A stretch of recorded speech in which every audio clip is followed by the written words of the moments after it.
And so I want to use for a text verse 11. Luke 18 and verse 11. The Pharisee stood and prayed thus with himself. God, I thank thee that I am not as other men are, extortioners, unjust, adulterers, or even as this publican. I want to preach to you on the thought or the title of a message, I'm not like this man. I'm not like this man. This, brother and sister, believe it or not, is an attitude that really you find in many people. And that is they judge themselves by themselves. So they can look at you and say, well, I'm not like her. I'm not like him. Well, and they're judging that off of what they think you all about. That's why sometimes when people get to know you after a while, then they say, oh, I didn't know you like that. I didn't know you thought this way. I didn't know you were a fan of this. I didn't know, because they were judging you by what they thought you were. They were judging you by how they look at themselves. And so to them, I'm not like you. I'm not as good as you. I'm not lower than you. I'm not all these different things. Sometimes people look at it from the perspective of being better. Sometimes people look at it from the perspective of being less. And they say, well, I'm not like you. I don't pray as much as you pray. I don't walk with God like you. I don't understand the Bible like you. I don't quote scriptures like you. And so they have that attitude. And then you have the other side where people say, well, I'm not like you. I'm not like them. I fast. I do all the great things. I go this and I give to the poor and I sacrifice my time. And what they're trying to say is I'm better than you. This is the attitude of this man, brother and sister. His whole attitude is I'm righteous, I'm saved, and I'm all right. And that's my 3 points for tonight. I'm righteous, I'm saved, and I'm all right. And that's the way he looked at life. Regardless of how God was, or what God was trying to show him and deal with him about, he looked at his life and said, I'm saved, I'm righteous, and I'm all right. In other words, I don't need nothing. I don't need God to add anything to me. I don't need God to take anything out of my life. I don't need God to change anything. I don't need God to work on me. I am all right. I'm okay. That's an attitude we don't want. That's an attitude we don't want to operate with, instead of thinking, well, I'm righteous. And so let's look at it for just a moment. He was righteous, brother and sister. The problem was his approach to God was all wrong. He was a righteous man, but he was all wrong. When he went before God, he came before God as a, so to speak, a self-righteous man. He wanted God to know, I do this, and I do that, and I operate this way, and I'm okay of this, and I don't need anything. He wanted God to understand, I'm good. And God began to listen to this man and let him talk. Sometimes, brother and sister, people believe because they're making a lot of noise that they're making a difference. But sometimes it's just talk. It's just words. It means nothing. It does nothing. And it's for nothing. So we have to be careful not to be self-righteous. He said, I'm righteous, but he really was self-righteous. He felt he was better than everyone else. I'm all right. He said, and so to speak, he was saying, I pray, so I don't need you to pray for me. I know how to pray for myself. I know how to work. I know how to get to God. I don't need you to pray for me. Well, brother and sister, I want you to know everybody needs prayer. I don't care how righteous you are, and I don't care how long you've been serving God. Even Paul said, pray for me. And if Paul will say, pray for me, even Jesus said, could you not watch and pray with me? Everybody, brother and sister, can use a little prayer. When you're down, pray for me. When I don't know what to do, pray for me. When I don't know where to turn, pray for me. Somebody bring me before God. But this man's attitude was, I don't need anybody to pray for me. I don't need anybody to call on my behalf. I don't need anybody to show me that I need something from God. I'm all right. This was his mindset. But the problem, brothers and sisters, what the Bible tells us in Romans chapter 3 and verse 10, he said, as it is written, there is none, guess what? Righteous. There is none righteous, no, not one. Oh, brother and sister, when we think we're okay, that's when we're not okay. When we think we don't need anything, that's when we need something. When we think we don't need help from God, that's when we ought to be crying out, God, I need a touch. I need you to search me. I need you to forgive me. I need you to wash me. When we think we're righteous, it's the time that we ought to come to God and say, search me, oh God. Search me and know me. When we think we're all right, it's that time we ought to be able to say, God, if you see any wicked ways in me, oh God, show me myself.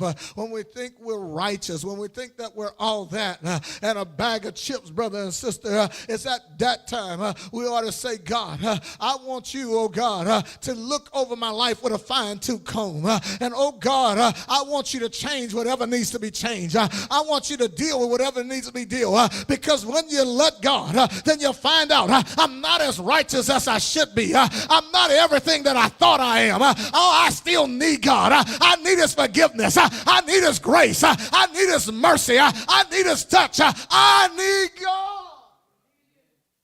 Oh, when you begin to really let God to search you, brother and sister, I'm going to tell you, if you really let him, it will drive you to your knees.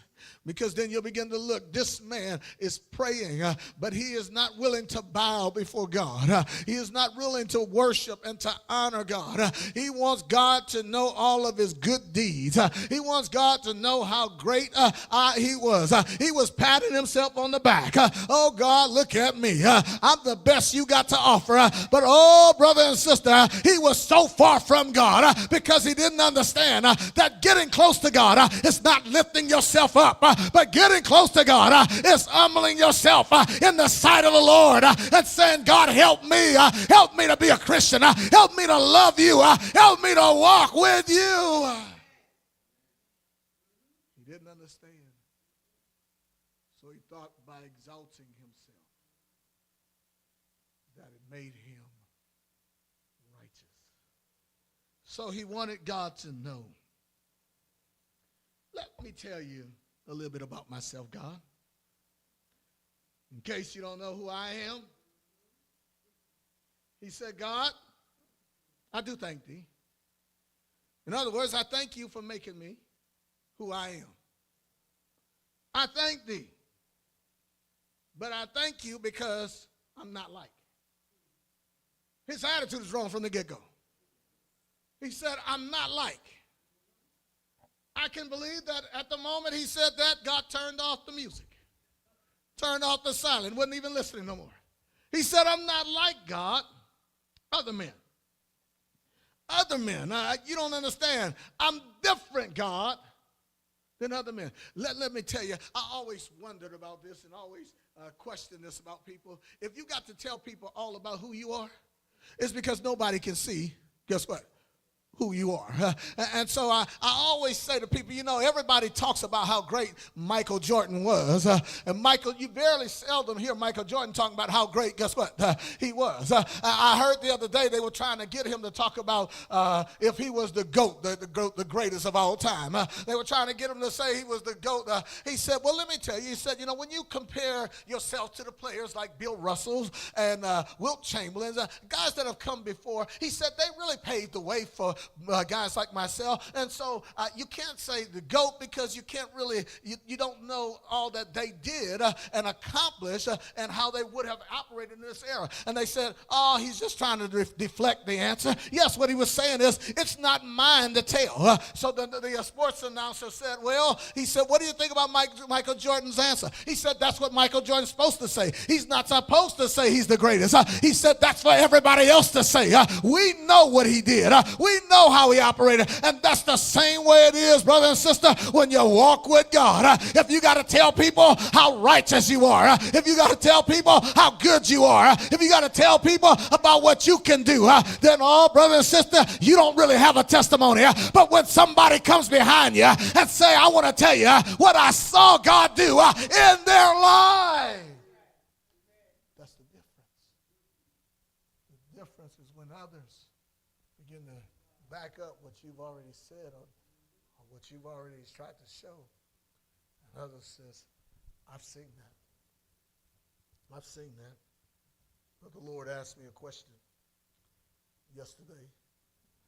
It was just having a conversation. And I told him about a place I had been praying to go and pastor before I came here. And he said to me, do you wish you would have gone there? I think it was something along that line. He said, do you wish you would have gone there instead or something like that? And I said, no. They had asked me, they said, what do you think? And I think Brother Pittman asked me later on, what do you think that church would have turned out? I said, it would have been good. And it did. It developed into a great church. But it had all the tools, the bells, and the whistles. And I knew going there that it had everything. So my desire was it needed a pastor, and I needed a place to preach. And so I thought, well, that would be a great fit. And it had all the bells and whistles. So he asked me, he said, do you wish you would have gone there? And I said, no. No, because the experience I had here was the experience I needed here. See, sometimes we look at things and say, yes, that could have been this and that. But perhaps sometimes God is trying to work on you. Perhaps in all of your self-righteousness, sometimes you're thinking, man, I can go there and I can do this and I can do that. And I was telling him because I told him, he said, well, you know, every church we passed, it had gone over 100 or so in 6 months to a year, 2 years, whatever. He said, well, you've been here 11 years. And he said, and it hasn't gone over 100. I said, but it's different. It's different because, again, the work, and I didn't tell him this, but the work we were in were the majority of the members was 19 to 28 years old. Okay, they wasn't that old. We had a few people that were older, but the majority of them was 19 to 28 years old. And they were all military personnel, most of them. So they have, and if you know anything, you ever been around military base in 19 to 28, they got more energy than you can imagine. I mean, they got energy on top of energy. So you could inspire them to go out. And I was telling them, I said, you can go out and inspire them to just invite a bunch of people. And so the more you invite, the more, guess what? Will come. That's just all it is. All right? What you do is going to come back. And I said, so the more you invite, the more we come. And I said, but you got to understand, this was a church where everything had to be grown. I said, and so what you're seeing is how this church is growing. And what is growing by how families. It starts, a local church starts with families. And what you see is this person brings their daughter, and this person brings their family, and their uncle, and their cousins. And before long, you have a solid group of people that are in church, okay? And because they're in church, then from there, there will rise up people that will be able to go, guess what? Out. And when they go out, then they're able to bring in more people. It's not real hard, but it takes time because you're starting from nothing and you're trying to build up and go out. Well, the same thing happened, like I said, I was trying to say, in those other works, they already had a group. And that's what I knew when I told them about the other place. I said they already had a group of people that was already established. So yes, you can take Pastor Davis, you take a blank sheet of paper and you can draw, guess what? Anything you want on it. And so that's what that that's why I looked at that. But you can't compare the two because you have to allow this to grow. And it is. But it's not growing as fast as people would like or this that, because now it's time for us to reach out and guess what? And catch the vision. Now it's time for us to say, you know what? Hey, we've got people. God has blessed us, but thank God. Now let's go out in the community. Now let's invite some folks. Now let's talk some. And as we do that, we'll see more increase. And so I was telling them that because I wanted them to understand, no, I needed this experience. I don't know where God is trying to take me, and I don't know what God's got for me next, but I needed this because, yes, everything I worked at grew fast, but this began to let me see that, yes, you don't have to be so high on your horse and think, you go to every place and everything just develop all the time. Then you start living like, I've never been there. But when you have to crawl on the floor sometime and you have to dig something out of the dirt sometime and you have to fight, then you start realizing how other people are going through. You don't put your nose down on somebody. You don't become self-righteous. You begin to say, brother, I understand. Brother, I'm praying for you. Brother, you can do this. Brother, you can make it. And that's what God wants. He doesn't want us wrapped up in ourselves. He wants us to realize you can, but you may have to dig it out. You may have to fight through some things. You may have to look deep on the inside, but you can't be self-righteous.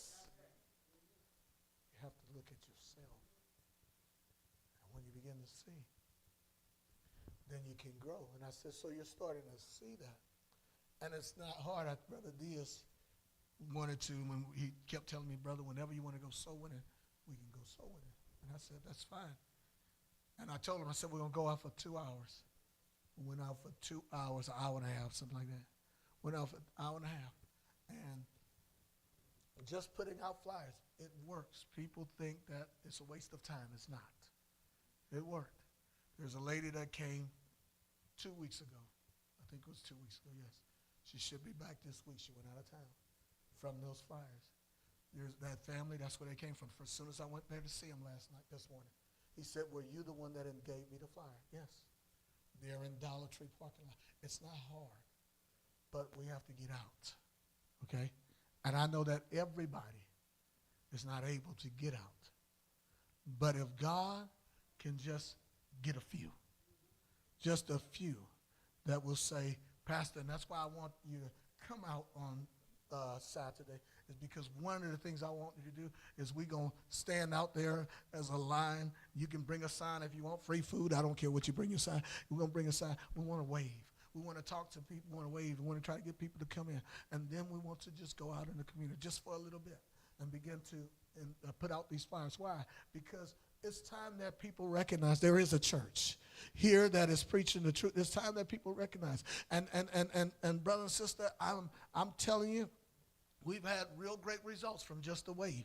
We got away from it, but we had real results from it because people would drive by and say, I saw y'all. I saw y'all, and I told myself, we got to get back to that because if God gave us something, he gave it to us, guess what? For a reason. If God put it in our heart, he did it for a reason. And so we've got to get back. But we can't worry about, well, what if this person doing it or that person doing it? I don't care who's doing it. Somebody needs to say, guess what? If God can use anybody, use me. God, if you can touch anybody, touch me. God, put the vision in my heart. Put the desire in my soul. Help me to make a difference. So that's why I'm asking you to come out because, Sister Frazier said, what time on Saturday? And different ones were telling me as they were walking out. And I said, that's what I just want. We're going to just stand and wait for a bit, try to get them out, get them to come on in, and then we're going to try to just take those flyers out. I don't need a whole lot of your time. I just need you to be diligent. But we can't look down. We can't look at ourselves as, I'm too great to go out. I don't have time. 1 hour is not going to hurt, guess what? Any of us. Sometimes we spend 1 hour just watching YouTube. Okay, just watching something on Facebook. And we could be given that hour to just say, you know what, I'm going to take time. I was listening to someone tell me about soul winning. And they were trying to tell me about doing some soul winning and different things, and it was fine. But then they made a statement to me. how that they had been to a place where there was a bunch of people, but they didn't invite one person. And I thought, here you all want to tell me about soul winning. And you don't even, guess what? Soul win. You want to tell me about something, but you're not even doing it. They told me, they said there was a lot of people, but never that they did not invite one person. Okay? And that's the way a lot of people are. They want to be able to tell you what to do, but they can't do it. Guess what? That is the definition of a manager. A manager and a leader are two different things. A manager can tell you what to do, but he can't show you how to do it. When I was, we're getting ready to stop in a bit. When I was pastoring in Woodbrook, Washington, when I got there, just to give you a little background, try to get you out of here. When I got there, they had, they were running about 250 people when I got there. Pastor Davis said, you can handle it. I want you to take the church. You can handle it. And so I took the church. And immediately, after about a year of being there, seeing all the growth, 2 brigades. A brigade is about 5,000 people. 2 brigades left Fort Lewis. They took about 30, 40 people out of the church. ASAP, just like that. Well, that wouldn't have been a problem if there wasn't some of the 30 or 40 soul winners. It'd been okay if it would have just been 30 or 40 people. But they were some of the people that went out and got the rest of the people. And they took them out, and I said, and I'm getting at, and so the brothers that were left behind would go to the base to invite people, and they were always coming back with empty cars. They were always coming back. They always come back on empty cars. And I kept asking them, what's going on? What's going on? And they kept telling me, Pastor, there ain't nobody on the base. 2 brigades ago, there's nobody on the base. And the Lord dealt with me. You see, people say the Lord tell them to tell people things. The Lord don't tell me to tell people things a whole lot. He tells me things. The Lord dealt with me. He said, why don't you go on the base and see? And so as soon as I got on base, I asked one of his brothers to grab me. Some of you may remember Brother Murdoch. He came in his uniform. I asked Brother Murdoch, take me on base. He took me on base. I said, drive me around the base. As he was driving me around the base, I was praying. God, what's going on with this base? Why are we not able to get people out? And Brother Murdoch took me to an area, and there was nobody in that area at all. Nobody. It was empty. The whole brigade was gone. And then he took me into another area, and there was nobody in that area. And the brigade was gone. And they took me to one other area, and there was that one last brigade that was there. And there was people there. And I prayed, and I was asking God, and God said to me, he began to deal with me. He said, you have to redirect them now. He said, they're used to being able to go out and soul win, and people are everywhere. So they picked and choose who they would invite. They picked and choose, the Lord began to deal with me. He said, and so they could walk by 3 or 4 or 5, 10 people and not invite somebody because there was another 10 or 20 people coming that they could invite, and it was no big deal. And the Lord began to do it. Tell them they need to invite everybody. Everybody. So I had a meeting with them, and I sat down, and I told them, I said, brother, you guys have gotten comfortable of having plenty. You don't know how to soul win with just a few. I said, so now you need to learn how to go on the base and invite everybody. You can't let one person pass by. Immediately, things turn around. Brothers started coming in with cars full and things happening. And I said to them, what was the difference? They said, we're just inviting everybody. In other words, what I'm saying is God had to tell me, I had to go myself and be able to see that God could show me what was going on because they couldn't tell me. Sometimes in life, God has to stop us and talk to us about what can you do? What difference can you make? This man was righteous in his own eyes, but he was saved in his own mind. He said, I'm saved, and so to speak, but none of us are saved by ourselves. We are saved by grace. It's the grace of God. We're saved by grace, and without grace, brother and sister, we're nothing. Jesus said in John 15:5, without me you can do nothing. This man said, I'm saved, and so to speak, he was saying, God, I tithe, God, I fast. I do what saved people do. But that didn't make him saved. That didn't make him saved. And I was saying all that to let you see that sometimes even as a leader, God has to work, guess what? On you. And say, now get the people to catch the vision. Get the people to see that they can. All these brethren were sitting there thinking, we can't bring anybody because there is nobody.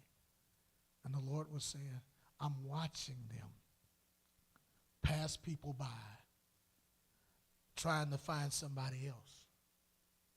And the problem is, when they pass those 4 or 5 or 10 people, then they missed out on an opportunity.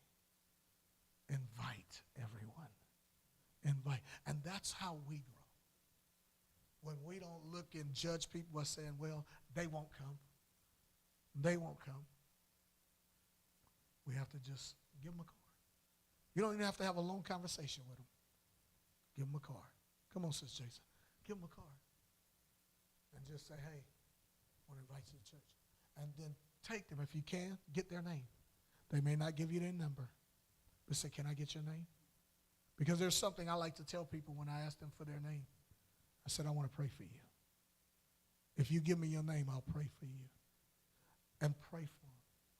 Who knoweth what God will do? He was saved and he was all right in his own mind. I'm fine. I don't need God.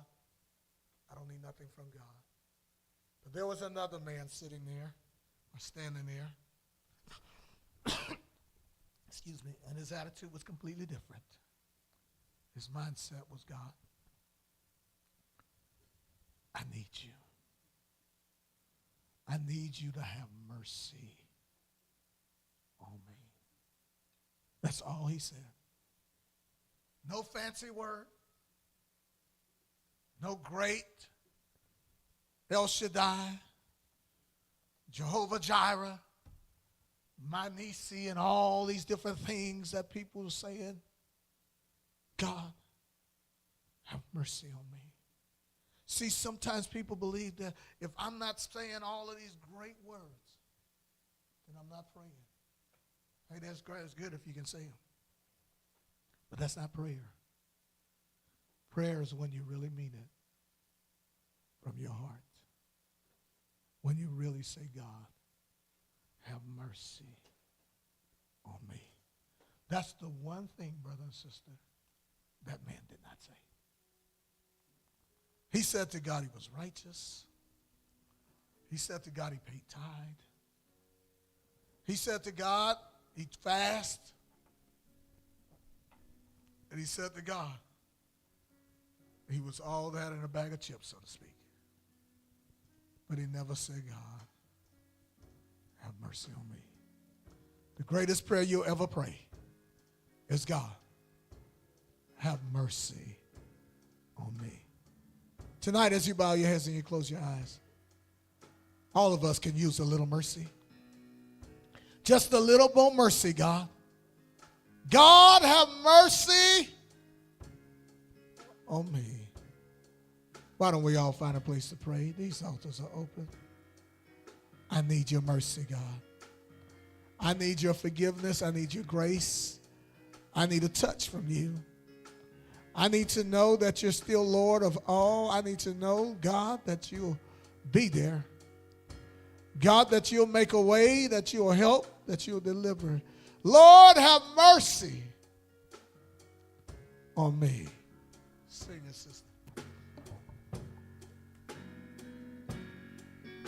I was guilty and had nothing to say, and they were coming to take